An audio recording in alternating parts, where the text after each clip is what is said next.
इस वृद्ध दंपति का यह पांचवा नौकर सुखलाल भी काम छोड़कर चला गया। अब वो फिर से असहाय हो गए। नौकर के चले जाने से घर का सन्नाटा और भी बढ़ गया।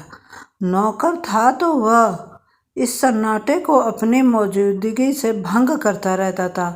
काम करते करते कोई गाना गुनगुनाता रहता था, मुंह से सीटी बजाता रहता था। काम से फारिग हो जाने पर टीवी देखता रहता था। बाहर गैलरी में खड़े होकर सड़क का नज़ारा देखने लगता था।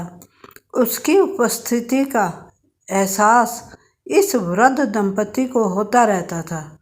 उनके जीवन की एक रास्ता इसके कारण ही भंग होती थी, इसलिए वे आंखें फाड़ फाड़ कर उसे देखते रहते थे। दोनों जब तब नौकर से बतियाने का प्रयास भी करते रहते थे। दोनों ऊंचा सुनते थे, लिहाजा आपस में बातचीत कम ही कर पाते थे। संकेतों से ही काम चलाते थे। इसी कारण आधी अधूरी बातें ही हो पाती थी। जब कभी वे आधी अधूरी बात सुनकर कुछ का जवाब कुछ दे देते थे तो नौकर की मुस्कुराहट या हंसी फूट पड़ती थी। तब वे समझ जाते थे कि उन्होंने कुछ गलत बोल दिया है। उन्हें अपनी गलती पर हंसी आती थी। इस तरह घर के भीतर का सन्नाटा कुछ क्षणों के लिए भंग हो जाता था। मगर अब नौकर के चले जाने से यह क्षण भी दुर्लभ हो गए। बाहर का सन्नाटा बोझिल हो गया। अपनी असहाय स्थिति पर वे दुखी होने लगे। इस दुख ने भीतर के सन्नाटे को और भी बढ़ा दिया। इस नौकर ने काम छोड़ने के जो कारण बताए, उससे इनकी व्यथा और भी बढ़ गई।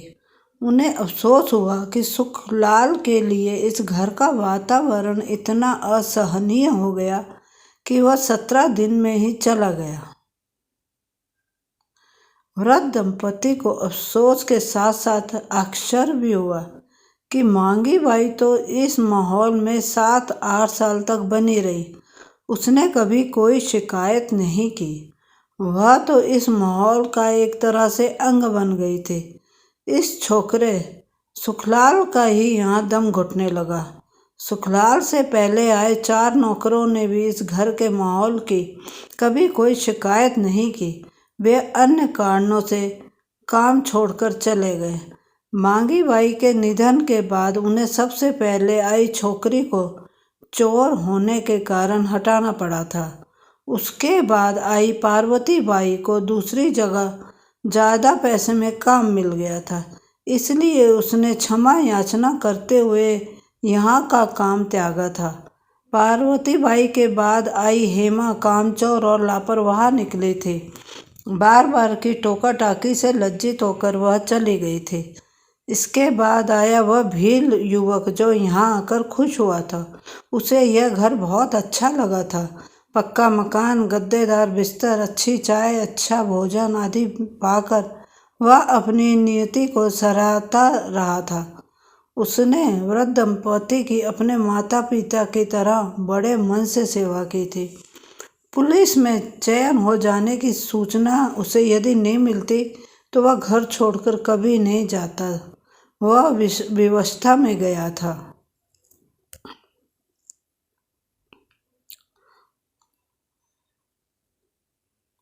उसके बाद आया यह सुखलाल। यहाँ आकर दुखीलाल बन गया।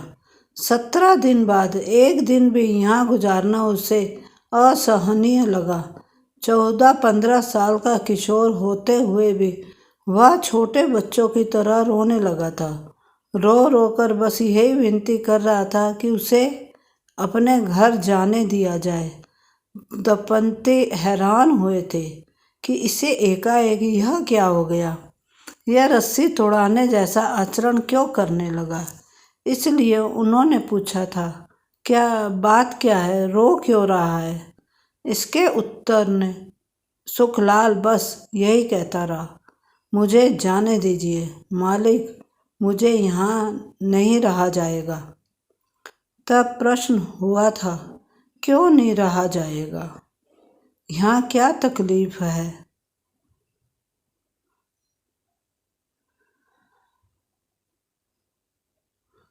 सुखलाल ने हाथ जोड़कर कहा, कोई तकलीफ नहीं है मालिक, यहाँ हर बात की सुविधा है, सुख है। जो सुख मैंने अभी तक भोगा नहीं था वह यहाँ मिला। मुझे अच्छा खाना पीना पहनना सब कुछ एक नंबर, चमचम चमकता मकान, गद्देदार पलंग और सोफे, रंगीन टीवी, फुहारे से नहाने का मजा, ऐसा सुख जो मेरी 7 पीढ़ियों ने भी नहीं भोगा वह मैंने भोगा। तकलीफ का नाम नहीं मालिक। तो फिर तुझे यहाँ रहा क्यों नहीं जा रहा है? यहाँ से क्यों भाग रहा है? मन नहीं लगता है यहाँ, क्यों नहीं लगता है? घर की याद सताती है। मैं अपने परिवार से कभी दूर रहा नहीं, इसलिए मन को मार सुखलाल।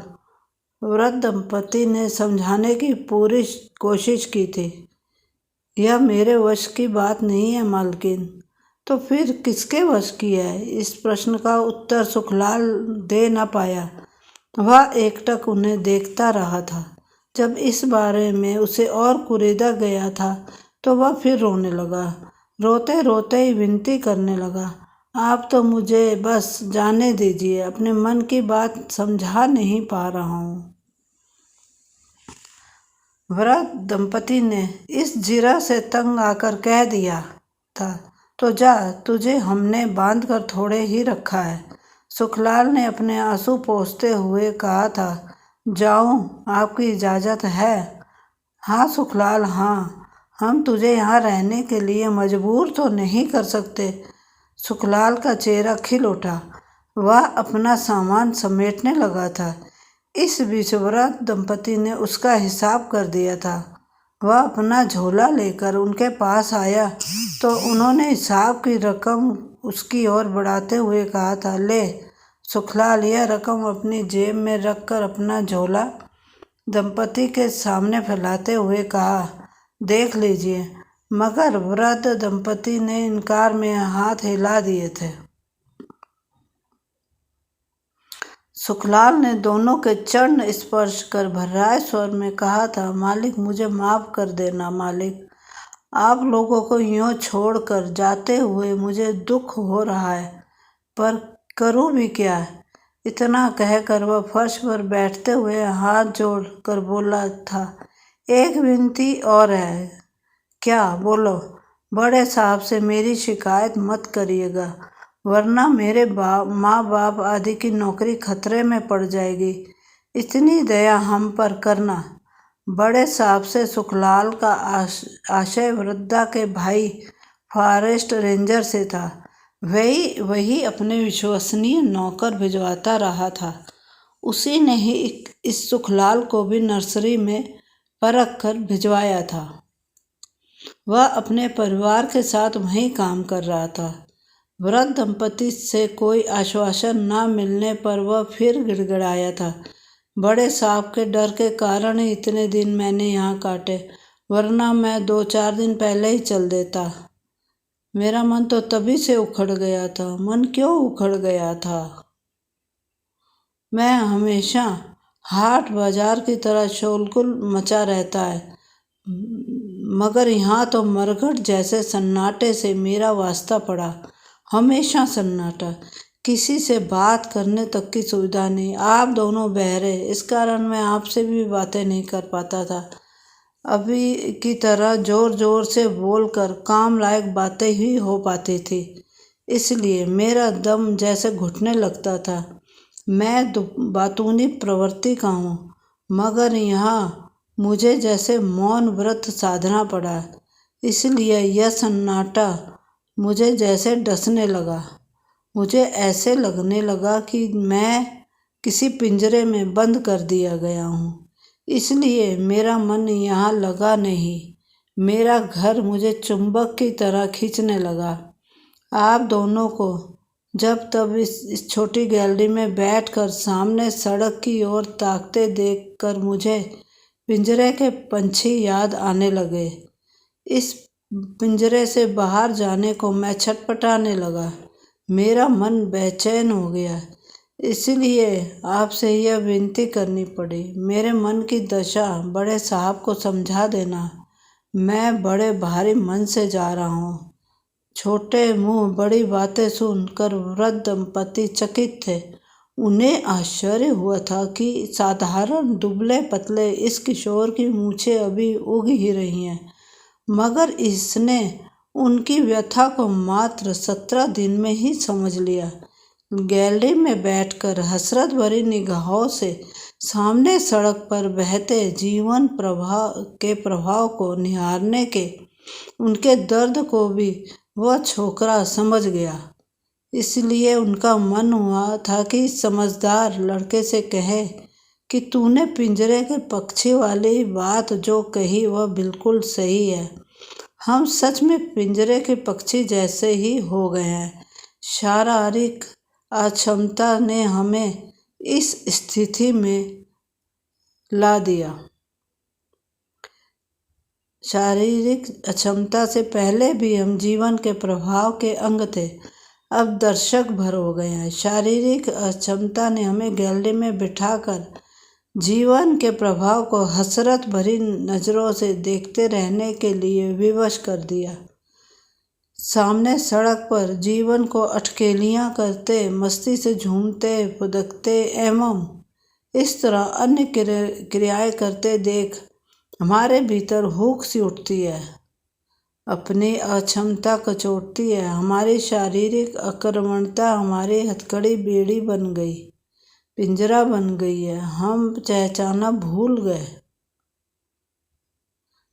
वृद्ध दंपति का मन हो रहा था कि वे सुखलाल से कहें कि हाथ पांव होते हुए भी वे बल्कि जैसे पराश्रित हो गए।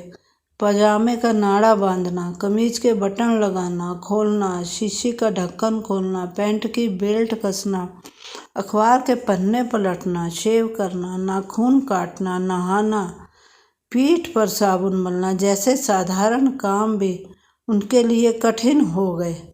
घूमना फिरना दूभर हो गया। हाथ पांव के कंपन ने उन्हें लाचार कर दिया। भील युवक ने उनकी लाचारी समझकर उन्हें हर काम में सहायता देना शुरू किया था। वह उनके नाखून काटने लगा, शेव में सहायता करने लगा था, कपड़े पहनाने लगा था। बिना कहे ही वह उनकी ज़रूरत को समझ लेता था।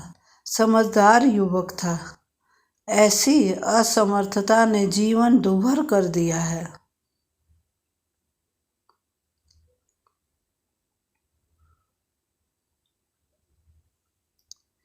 वृद्धा के मन में भी हिलोर उठी थी कि इस सहृदय किशोर को अपनी व्यथा से परिचित कराए। इसे बतलाए कि डायबिटीज की मरीज हो जाने से वह गठिया, हार्ट, ब्लड प्रेशर आदि रोगों से ग्रसित हो गई है। उसकी चाल बदल गई, टांगें फैलाकर चलने लगी, एकदम चलना भी मुश्किल हो गया। फीकी चाय, परहेजी खाना लेना पड़ गया। खाने पीने की शौकीन को इन वर्जनाओं में जीना पड़ रहा है। फिर भी जब तब ब्लड में शुगर की मात्रा बढ़ ही जाती है। मौत सिर पर मंडराती सी लगती है, पर कटे पक्षी जैसी हो गई है। वह पिंजरे के पक्षी पिंजरे में पंख तो फड़फड़ा लेते हैं, मगर उसमें तो इतनी क्षमता भी नहीं रही।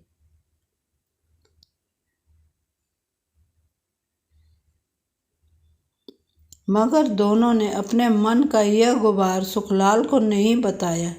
वे मन की बात मन में ही दबाए रहे। सुखलाल से तो वह इतना ही कह पाए, हम रेंजर साहब से तुम्हारी शिकायत नहीं करेंगे, बल्कि तुम्हारी सिफारिश करेंगे। तुम निश्चिंत होकर जाओ। हम उनसे कहेंगे कि तुम्हें आगे पढ़ाया जाए। सुखलाल की बाँछें खिल उठी थी। वह खुशी से झूमता हुआ चल पड़ा था।